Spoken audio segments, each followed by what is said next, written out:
The war had been going on for 47 years. Across 1,000 star systems, the Galactic Coalition was dying. Their ships were broken. Their planets were burning. Their people were losing hope. High Admiral Valeth stood on the bridge of the last command ship, the Eternal Dawn.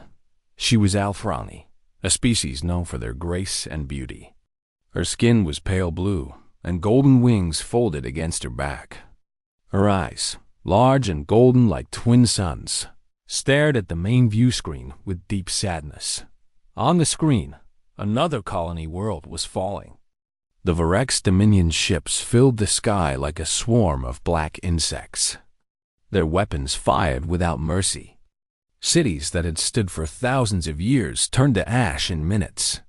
Millions of lives ended while Valeth watched, unable to do anything. "Report," she said quietly. Her second officer, a young Althrani named Kiris, spoke with a shaking voice. "Theleron Prime has fallen. High Admiral. All defense forces destroyed.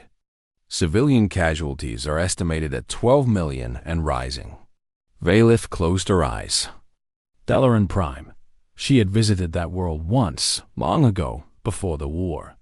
She remembered its blue oceans and white cities. She remembered the children playing in the gardens. All of it was gone now, burned to nothing by the Varex.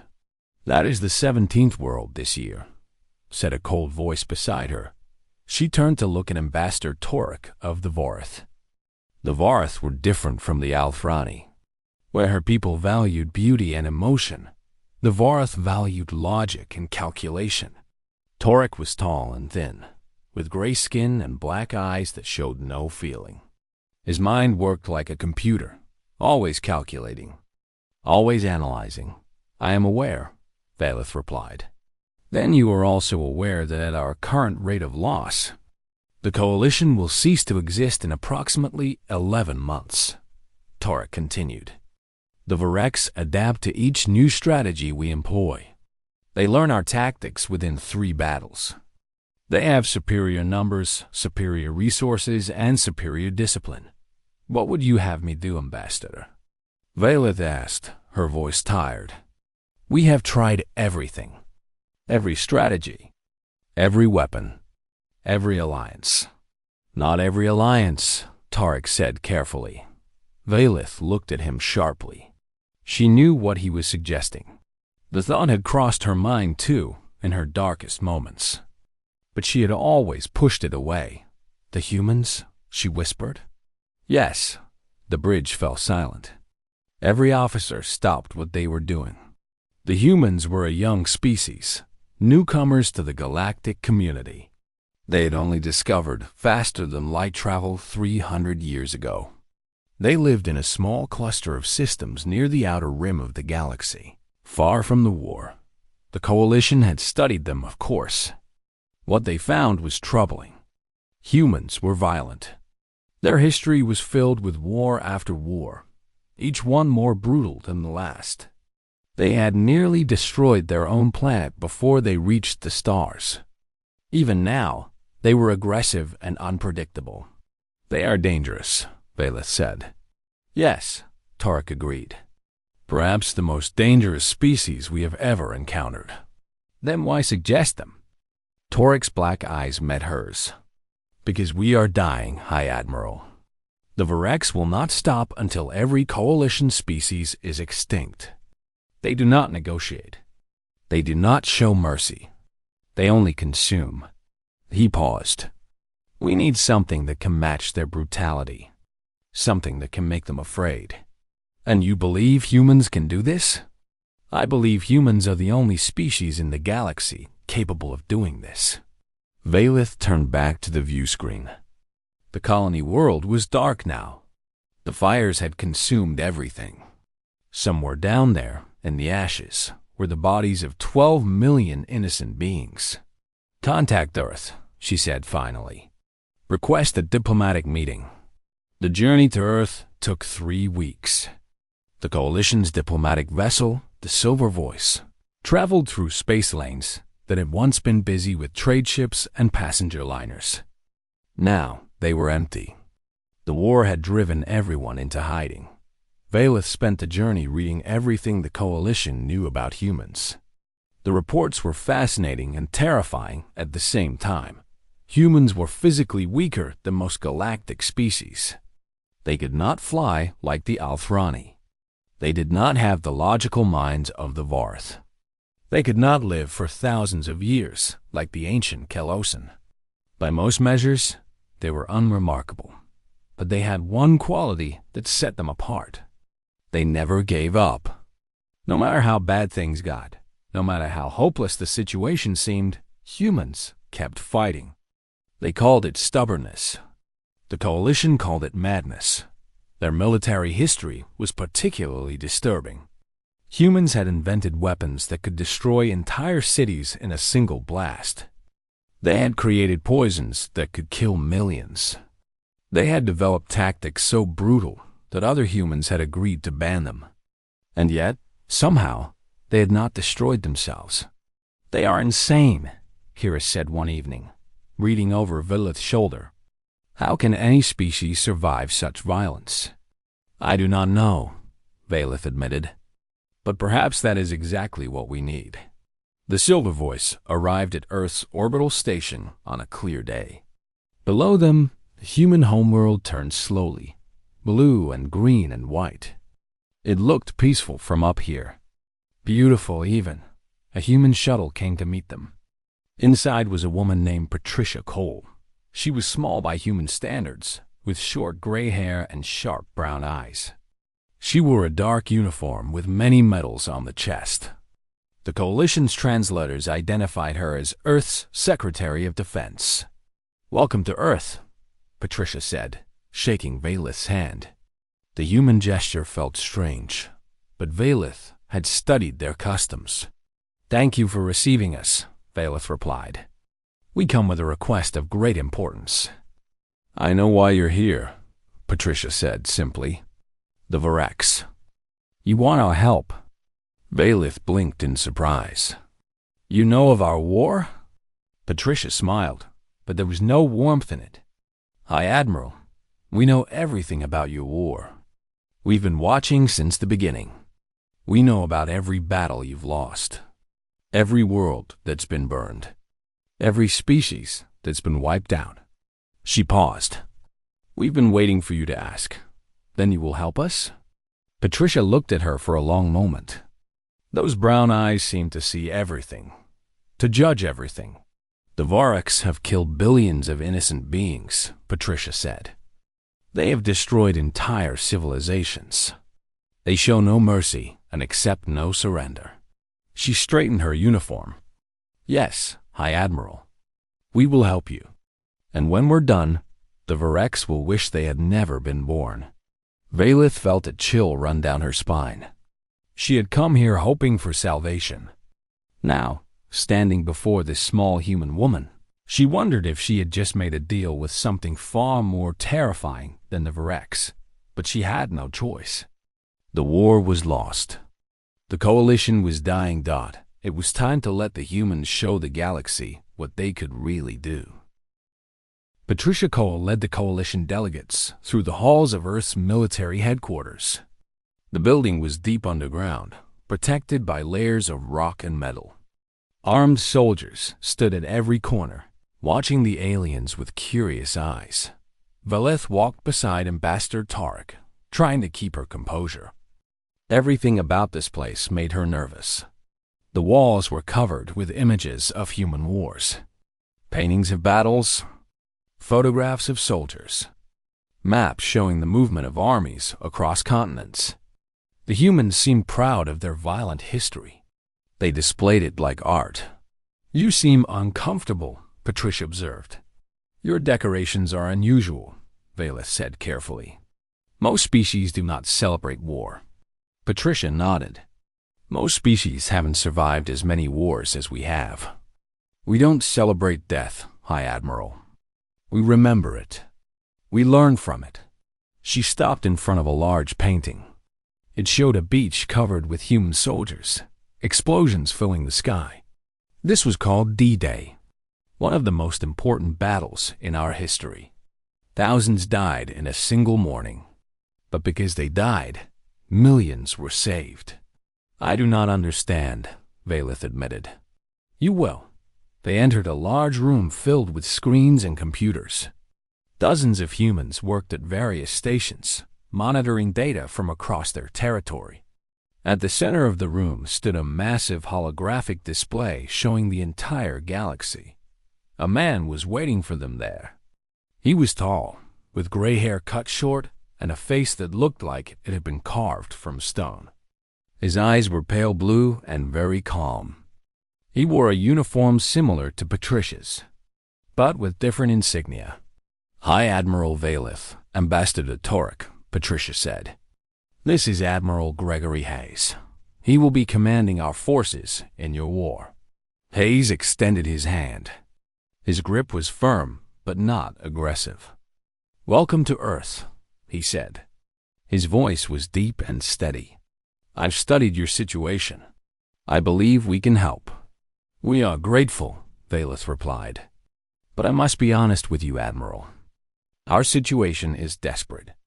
The Varex have defeated every fleet we have sent against them. They adapt to our strategies faster than we can develop new ones. I know, Hayes said. He touched the holographic display, and it zoomed in on Varex territory. Red dots filled the map, showing enemy positions. They're methodical, disciplined.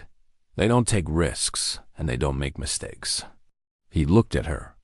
But they've never fought humans before. What makes you different? Hayes smiled slightly. It was not a pleasant smile. Humans don't fight like other species. We don't try to minimize casualties. We don't follow polite rules of engagement. When humans go to war, we commit completely. Total war, we call it. Every resource, every person, every weapon. We fight until the enemy cannot fight anymore. Torek spoke up. Our records indicate that your species has rules of warfare, conventions that limit certain actions. We do, Hayes agreed.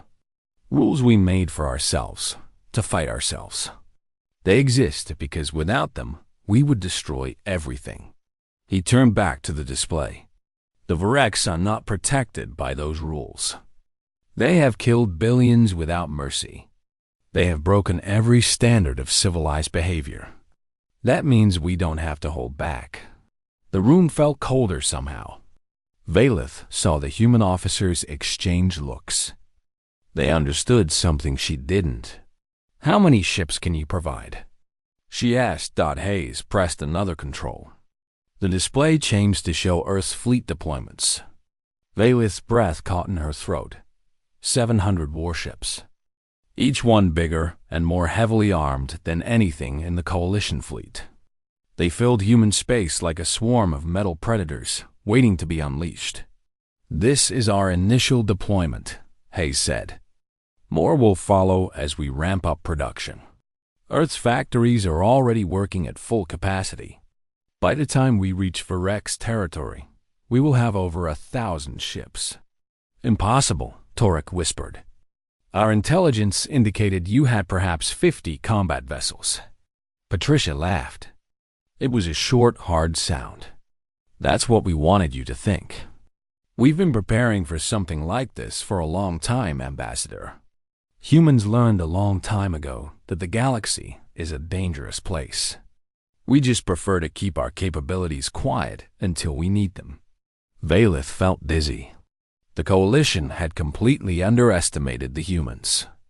They had dismissed them as primitive, as too young to be a real power. They had been wrong. When can you begin? She asked. We already have, Hayes replied. Our first battle group left Earth orbit 6 hours ago. They will reach Coalition space in 2 weeks. He looked at her steadily. I want to be clear about something, High Admiral. Once we commit to this war, we will fight it our way. We will not ask for permission. We will not follow Coalition protocols. We will do whatever is necessary to win. And if we object to your methods, then you can fight the Varex alone. It was not a threat. It was simply a statement of fact. The humans were offering help, but on their terms. Take it or leave it. Valith thought about the 17 worlds that had fallen this year. She thought about the billions who had died. She thought about the 11 months before total extinction. "We accept your terms," she said. Hayes nodded. "Good. Then let me tell you how we're going to win this war." He spent the next 3 hours explaining the human strategy. It was unlike anything Valith had ever heard. The Coalition's approach had always been defensive. Protect what you have. Minimize losses. Seek diplomatic solutions. The human approach was the opposite. Attack. Always attack. Hit the enemy hard and fast, before they can react. Target their supply lines, their communications, their leadership. Make them afraid to sleep. Make them afraid to eat. Make them afraid of every shadow. "The Varex think they're predators," Hayes said. "They've spent 47 years hunting you. They've forgotten what it feels like to be hunted." His pale eyes seemed to glow in the light of the holographic display. "We're going to remind them." 2 weeks later, the human fleet arrived at the Coalition staging area. Valith watched from the bridge of the Eternal Dawn as ship after ship dropped out of hyperspace. They were beautiful in a terrible way. Black and angular, covered with weapons. Built for one purpose, only at their head was the biggest ship Valith had ever seen. The Absolute Conviction. Hayes' flagship. It was 3 kilometers long and bristled with enough firepower to destroy a small moon. Hayes' face appeared on her view screen. "Hi, Admiral. It's time to show the Varex what humans can do. Are you ready?" Valith looked at the massive fleet, at the weapons that would soon be turned against her enemy. She felt hope for the first time in years. And underneath that hope, a small whisper of fear. "We are ready," she said. The war was about to change forever. The Kalozan system of Tethram 4 had been under Varex control for 3 years. A massive enemy fleet orbited the planet, using it as a forward base for attacks on Coalition territory. The Varex had built weapon platforms, supply stations, and barracks for their ground forces. They felt safe there. Protected. They were wrong. The human fleet dropped out of hyperspace without warning. One moment, the Varex sensors showed empty space. The next moment, 700 warships filled their screens. The Absolute Conviction led the charge, its massive hull blocking out the stars. Admiral Hayes stood on his bridge, watching the tactical display. His officers moved around him with practiced efficiency. No one spoke unless necessary. The only sounds were the hum of machines and the quiet reports from each station. "All ships in position," his first officer reported. A woman named Catherine Wells. She had served with Hayes for 15 years. Her voice was calm and professional. "Enemy response?" Hayes asked. "Varex fleet is scrambling.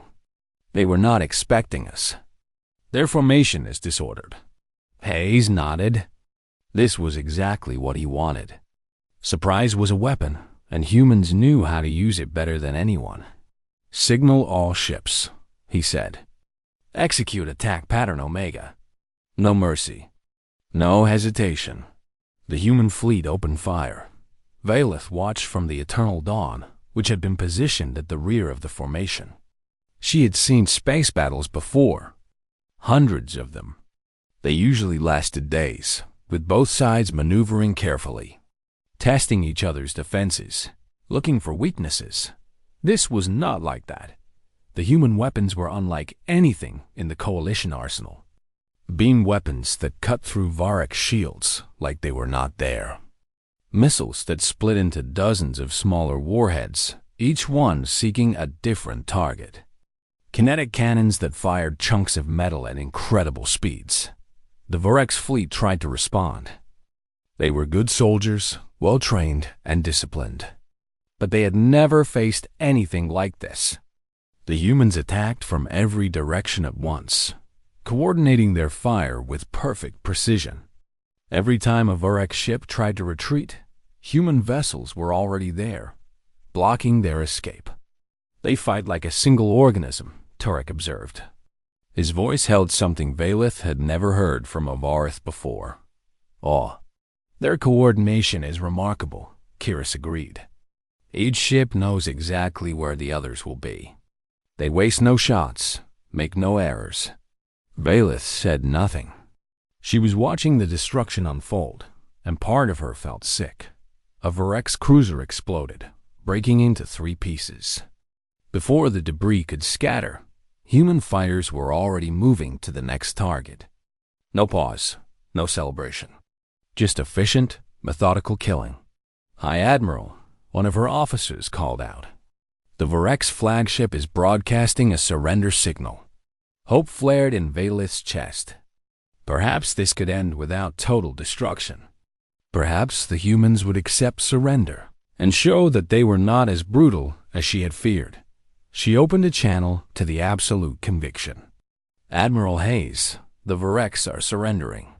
We should cease fire and begin negotiations. Hayes' face appeared on her screen. He looked completely calm, as if he were discussing the weather rather than watching thousands die. I see their signal, he said. Then you will accept their surrender? No. The word hit Valith like a physical blow. Admiral, they are offering to surrender. By all laws of warfare, we must. The Vurex don't follow laws of warfare, Hayes interrupted. They have never accepted a surrender in 47 years. They have exterminated entire species, burned children alive, used prisoners for medical experiments. His voice never changed tone. We are not here to negotiate. We are here to send a message. What message? That fighting humans has a cost. That there is no safety, no retreat, no mercy. The Vurex need to understand that if they continue this war, they will be destroyed. Completely. Utterly. Every ship, every station, every soldier. Hayes leaned forward slightly. That message does not work if we accept surrender on the first day. Valith opened her mouth to argue, but Turek put a hand on her arm. His black eyes were thoughtful. He is correct, the Vorith said quietly. From a logical standpoint, the Vurex do not respond to kindness. They interpret mercy as weakness. If we accept their surrender now, they will simply rebuild and attack again. So we slaughter them instead. We change their calculation. We make the cost of war too high to bear. On the view screen, the battle continued. The Vurex flagship was torn apart by concentrated fire from a dozen human vessels. Escape pods launched from dying ships, carrying survivors who hoped to flee the destruction. Human fighters hunted them down. One by one. None escaped. When it was over, 4 hours after it had begun, the Vurex fleet at Tethrim 4 had ceased to exist. Not a single enemy ship remained intact. The weapon platforms were rubble. The supply stations were burning. Thousands of Vurex had died, and the survivors numbered in the hundreds. Admiral Hayes opened a channel to the entire fleet. His voice was broadcast to every coalition ship, every human vessel, every soldier in the system. This is Admiral Hayes. The battle for Tethrim 4 is complete. Enemy casualties are estimated at 98%.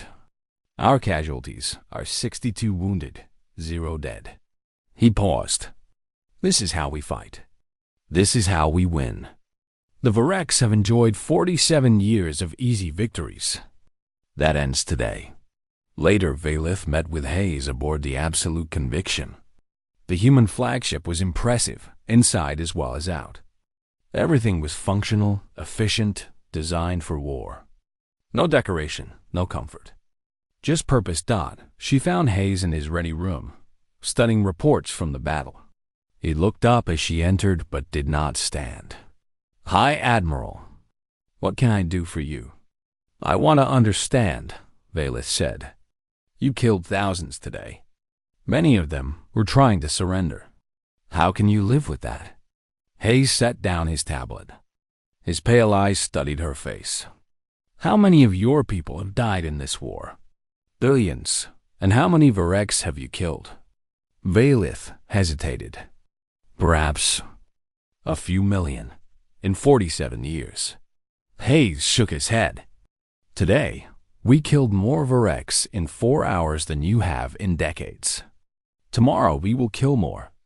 And every day after that, until they stop fighting or they are all dead. That is genocide. No, genocide is what the Varex have been doing to you. This is war." Hayes stood and walked to the viewport. Outside, stars filled the darkness. "I don't enjoy killing, High Admiral. I'm not a monster, but I understand something that your coalition never learned. When you fight an enemy who shows no mercy, mercy becomes a luxury you cannot afford." He turned back to face her. "The Varex have a choice. They can surrender. Really surrender. Accept occupation, disarmament, war crimes trials for their leaders. Or they can keep fighting, and we will destroy them. Their choice. And if they choose to fight, then they will be destroyed." Valith stared at him for a long moment. She wanted to argue. She wanted to tell him that there had to be another way. But deep in her heart, she knew he was right. The coalition had tried mercy. They had tried diplomacy. They had tried every peaceful solution imaginable. None of it had worked. Maybe it was time to try the human way. 80 months passed. 80 months of blood and fire and endless battle. The human fleets pushed deeper and deeper into Varex territory, leaving destruction in their wake. Lieutenant Commander Daniel Price was one of the humans who became famous during this time. He led a special operations unit called Shadow Company. They were the soldiers who went where regular forces could not go, behind enemy lines, into the heart of Varex territory, places where death waited around every corner. Price was a quiet man in his 30s, with brown hair and steady hands that never shook no matter how dangerous the situation. His soldiers respected him because he never asked them to do anything he would not do himself. He was always first through the door, first into danger, first to face the enemy. Shadow Company specialized in sabotage and assassination. They would land on Varex stations in small shuttles, cut their way through security, and destroy critical systems. Communication relays, power generators, command centers. They struck without warning and disappeared before the enemy could respond. One mission took them to a Varex shipyard where new warships were being built. The station was heavily guarded. Thousands of soldiers patrolled its corridors. Defense systems covered every approach. None of it mattered. Price and his team infiltrated the station through a waste disposal vent. They moved through the darkness like ghosts, avoiding patrols, disabling cameras, killing guards silently. They planted explosives on the reactor core, set timers, and escaped the same way they came. The station exploded 3 hours later. 12 warships under construction were destroyed. The shipyard itself broke apart and fell into the planet's atmosphere. The Varex lost years of work in a single night. This was how the humans fought. Not just with fleets and open battle, but with shadows and fear. They attacked the Varex from every direction, at every time. No place was safe. No station was secure. The enemy began posting extra guards. They checked every room, every corridor, every vent. They jumped at every sound. It did not help. Commander Lisa Murray was another human who earned a reputation during the war. She commanded a destroyer called the Silent Thunder. Unlike the massive dreadnoughts of the main fleet, her ship was small and fast, designed for ambush tactics. Murray was a woman in her 40s with red hair and a smile that never seemed to reach her eyes. Her crew called her the Hunter because that was exactly what she did. She hunted Varex convoys like prey. Her favorite tactic was to hide the Silent Thunder in asteroid fields or behind dead moons. She would wait there for days, completely silent, using no power that could be detected. Whenever X convoy passed by, she would strike. Fast and brutal. The enemy never knew what hit them. In one famous engagement, Murray destroyed an entire supply convoy of 23 ships. The Varex had no idea the silent thunder was there until torpedoes were already hitting their hulls. Murray's crew picked them off one by one, methodically, without mercy. The few survivors who escaped told stories of a ghost ship that appeared from nowhere and killed without warning. The Varex began to avoid certain space lanes. They traveled in larger groups. They sent scouts ahead of every convoy. But Murray adapted. She changed her tactics, found new hiding places, new ways to hunt. The coalition watched all of this with mixed feelings. High Admiral Valeth coordinated her remaining forces with the humans, learning their methods, adapting their strategies. The Alfrani were quick learners, and soon coalition ships were fighting alongside human vessels in perfect coordination. But she never forgot the conversation with Admiral Hayes. She never forgot the ruthlessness in his eyes. The humans were winning the war. That much was certain. Every month, they pushed deeper into Varex territory. Every battle ended the same way. Human victory. Varex defeat. The enemy's fleet grew smaller, while the human fleet grew larger. More ships arrived from Earth every week. The humans had mobilized their entire civilization for this war. Factories worked day and night producing weapons. Training centers turned out soldiers by the thousands. Scientists developed new technologies designed specifically to kill Varex more efficiently. Patricia Cole, watching from Earth, coordinated the entire effort. She spoke with Admiral Hayes every day, reviewing reports, adjusting strategies, making decisions that affected billions of lives. She never hesitated, never showed doubt. The war would be won, she told her people, because humans did not know how to lose. The turning point came when human forces reached the Varex core systems.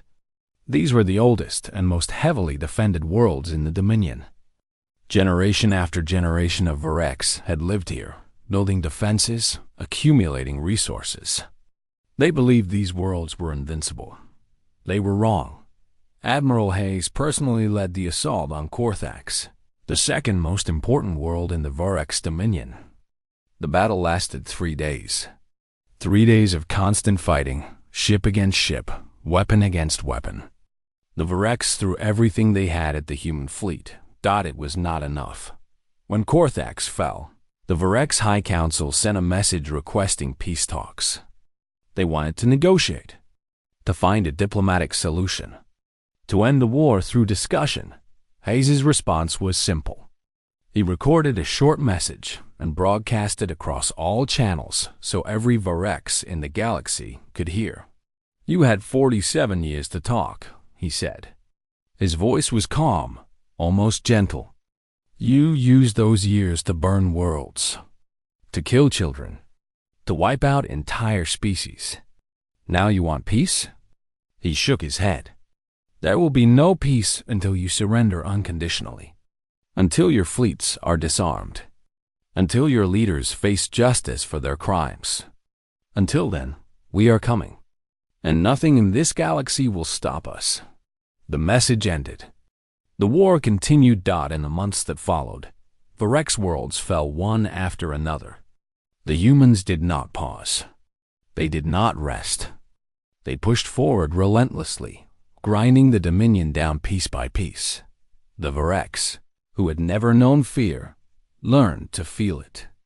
They looked up at the stars and wondered when the humans would come for them. They heard stories of Shadow Company, of the Silent Thunder, of Admiral Hayes and his unstoppable fleet. They began to understand what it meant to be prey, but it was not over yet. One world remained, the most important world of all. Varaxis Prime, the heart of the Dominion, the homeworld of a Varex species. If it fell, the war would be over. Admiral Hayes gathered his entire fleet and pointed them toward Viraxis Prime. Over 2,000 ships now, the largest armada in galactic history. Humans, Althrani, Vorith, Kelosin, all fighting together, all united against a common enemy. The final battle was about to begin. Viraxis Prime hung in space like a dark jewel. The Virex homeworld was ancient, covered with cities that had stood for 10,000 years. Billions of Virex lived there, and billions more had died defending it throughout history. No enemy had ever conquered Viraxis Prime. No fleet had ever broken through its defenses. The Virex had built layer upon layer of protection around their homeworld. Weapon platforms, minefields, defense stations. The greatest fleet they had ever assembled waited in orbit, ready to fight to the last ship.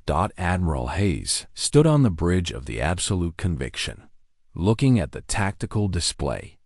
His fleet had dropped out of hyperspace at the edge of the system, giving the Virex time to see what was coming. Over 2,000 ships, the full might of human military power, combined with the best vessels the Coalition had to offer. Signal from the Virex command, Catherine Wells reported. They are requesting one final negotiation. Hayes was quiet for a moment. He thought about all the battles he had fought, all the soldiers he had lost, all the enemies he had killed. This war had changed him, he knew, made him harder, colder, but it had not broken him. Put them through, he said. A face appeared on the main view screen. High Counselor Threx of the Virex Dominion. He was old by Virex standards, his black scales turning gray. His 4 eyes were tired and afraid. Admiral Hayes, Threx said, we have fought long enough. Let us end this with words instead of weapons. I am listening. We will withdraw from all Coalition territory. We will pay reparations. We will sign any treaty you require. Threx leaned forward. But spare our homeworld. Spare our people. We accept defeat. Hayes considered the offer. It was more than the Virex had ever offered before. More than anyone had expected. He could end the war right now with a single word. Do you remember Theleron Prime?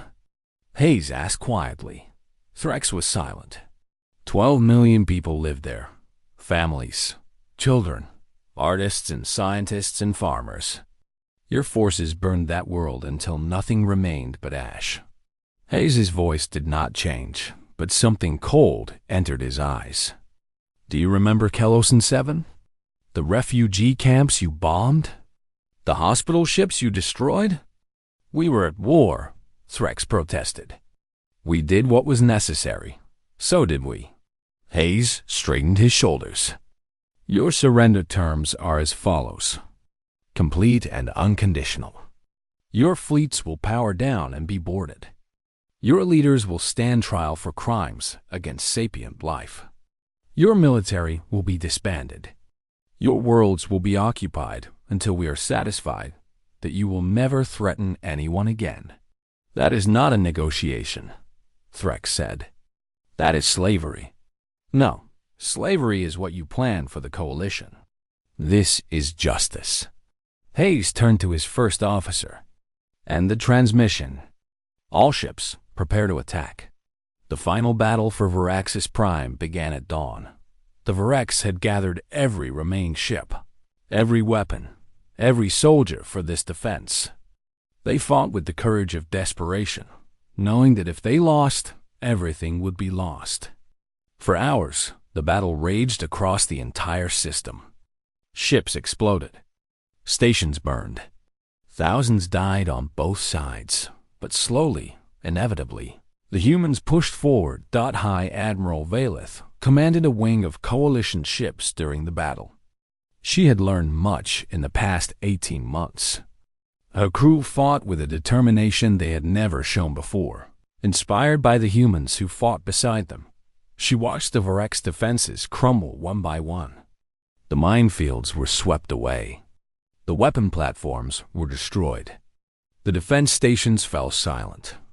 And still the humans pressed on, relentless, unstoppable.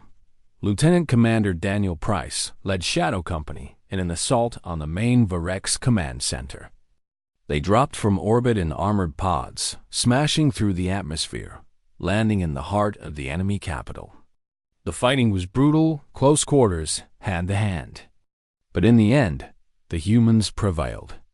The Varex military command was captured.